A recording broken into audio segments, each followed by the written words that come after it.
दोस्ती के लिए ये संधि की गई थी और उसके बाद पूरी उम्मीद थी कि दोनों देशों के बीच में शांति बनी रहेगी। जब आतंकवाद कहीं ना कहीं भारत की सीमा में घुसा, इसकी शर्त भी भारत की तरफ से रखी गई कि आप इस पर नियंत्रण लाइए। जब नियंत्रण नहीं लाया गया तब इस तरह का कदम उठाया गया है। तो क्या पाकिस्तान आतंकवाद पर खुलकर चर्चा करना चाहेगा या वहां की सरकार को चर्चा करना चाहिए या फिर आरोप प्रत्यारोप से ही काम चलेगा? आपका बहुत शुक्रिया। आदाब अर्ज़ है, पाकिस्तान जिंदाबाद, पाकिस्तान पाइंदाबाद। आपने अपने इंट्रो में तमाम तफसीलात का जिक्र किया। अभी मेरे भाई हैं, बड़े काबिल एहतराम हैं, उन्होंने एक मैंडेटोरली कहें या कंडीशनैलिटी के तौर पर उन्होंने कहा कि ये जो एग्रीमेंट हुआ था वो दोनों का रिश्ता या आपस में संबंध जो थे उनको बेहतर बनाने के लिए किया गया था। ये कहाँ लिखा हुआ है? मेरे सवालात भी होंगे, साथ में मैं अपनी बात भी मुकम्मल करूंगा। पहले तो ये जो जज्बात या एक स्पेसिफिक सेंटीमेंट जो है ना, उस पर हम अगर बात नहीं करें तो मेरे ख्याल में बेहतर है। और ये जो किया था ये इसलिए किया था कि वहां पे खेतें सैराब हो जाएं, पाकिस्तान को पानी मिल जाए। तो पहले तो मैं इस चीज की वजाहत करता चलूं, ये मामला था ही वर्ल्ड बैंक का मामला था और वहां पर इंफ्रास्ट्रक्चर डेवलपमेंट का काम हो रहा था। और सबसे पहले इंफ्रास्ट्रक्चर डेवलपमेंट का काम आपके वहां वर्ल्ड बैंक ने स्टार्ट किया था और उसके बाद फिर वर्ल्ड बैंक के कुछ प्रोजेक्ट इस तरफ थे जिसके लिए जो है वो वर्ल्ड बैंक की कोशिश थी और वर्ल्ड बैंक ने ही ये सारा इनिशिएटिव लिया था। अच्छा, नेहरू जी से गिला किया जा रहा है कि नेहरू ने ये कर दिया, नेहरू ने ये कर दिया। 60s के बाद 1954 में किसने किया था?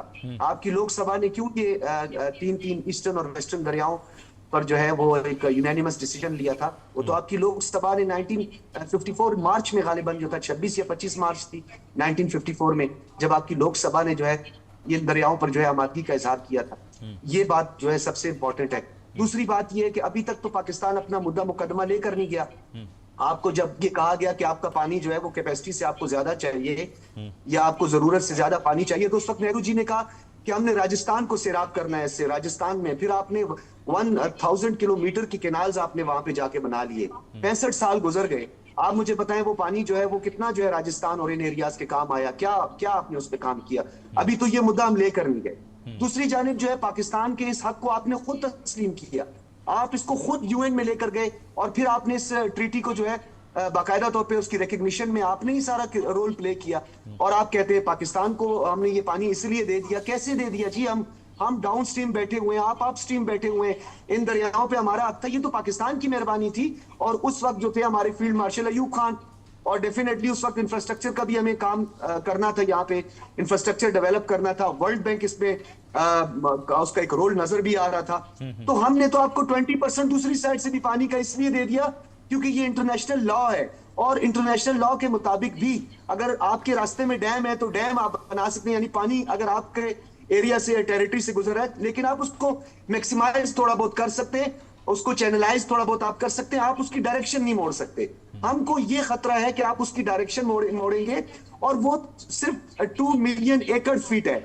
अगर आपकी कैपेसिटी भी हो ना, वो आपने एक टनल भी जो बनाने की बात की थी, ब्यास वाला टनल जो आप बना रहे थे, ब्यास चिनाब टनल जो आप बना रहे थे, वो अभी आपने इसलिए मंसूख किया कि वो भी आप नहीं कर सकते क्योंकि यहाँ पे 24 मिलियन एकड़ फीट पानी है। आप सिर्फ 2 मिलियन एकड़, वो भी अगर आप 2-4 साल ख्वारी के बाद करें तो उस पानी को आप रोक सकते हैं। अब हम जो जा रहे हैं बैनुल अक़वामी सालसी अदालत में जा रहे हैं या इंटरनेशनल क्रिमिनल कोर्ट जाएंगे या हम वो तमाम रेमेडीज जो है उसको एक्सरसाइज करेंगे, यूटिलाइज करेंगे, तो वो उस एग्रीमेंट की बात करेंगे। अच्छा, एग्रीमेंट में आपने एक और जुमला भी यहाँ पे बोला कि जनाब पत्नी क्रॉस बॉर्डर टेररिज्म, तो ये तो आपका चले जनाब, ये बयानिया ही है। मैं ये समझता हूँ एक नैरेटिव है आपका कि जी ये क्रॉस बॉर्डर टेररिज्म, आधी दुनिया में आपकी प्रॉक्सीज दनाती फिरती हैं इस पूरे रीजन में। आपने दहशत गर्दों को जो है वो माली मावनत दे रहे हैं, आपने उसके लिए अपने एक NSA को रखा हुआ है, वो खुद आके एतराफ करता है कि किस मुल्क में किस तरीके से जो है डिस्टेबलाइज करना है उस पूरे रीजन को। ये तो आपका एक नैरेटिव है।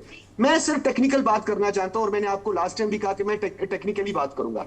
मुझे आप ये बताएं, बर्लिन रूल्स किसी ने पढ़े हैं अभी?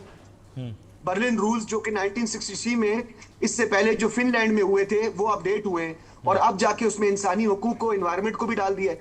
अब ये दो तरफा से बढ़कर अब ये जो है ग्लोबलाइज्ड हो चुका है। यानी अब आपको पानियों की डायरेक्शन को चेंज करना या दरियाओं के साथ छेड़छाड़ करने के लिए आपको ये जो डाटा है ये आपको पूरी दुनिया के सामने रखना है, वहां पे आपने उसको शेयर करना है। दुनिया कहां से कहां पहुंच गई है सर? आप मुझे ये बताएं कि आपके 12 आर्टिकल्स में आर्टिकल 3, आर्टिकल 8 और आर्टिकल 12 बिलखुसूस जो है वो आपको दोनों की मशावरत का कहता है नंबर एक, मैं उसकी सादा अल्फाज में उसकी तशरीह कर दूं, दोनों ममालिक के दरमियान मशावरत के बगैर कोई भी आप इसके जो है ना आइडियाज को, इसकी डायरेक्शन को चेंज नहीं कर सकते। ये तो पहले मैं आपको उन आर्टिकल्स 12 आर्टिकल्स में से बता रहा हूं। आर्टिकल 8 और आर्टिकल 3 कहीं पर ये नहीं बोलता कि हमारे संबंध अच्छे हुए तो ये पानी रोक देंगे या ये पानी बंद कर देंगे। इसमें वर्ल्ड बैंक का एक सालिस था, वर्ल्ड बैंक का इसमें एक रोल था, और आपकी कैपेसिटी पानी बंद करने की नहीं है।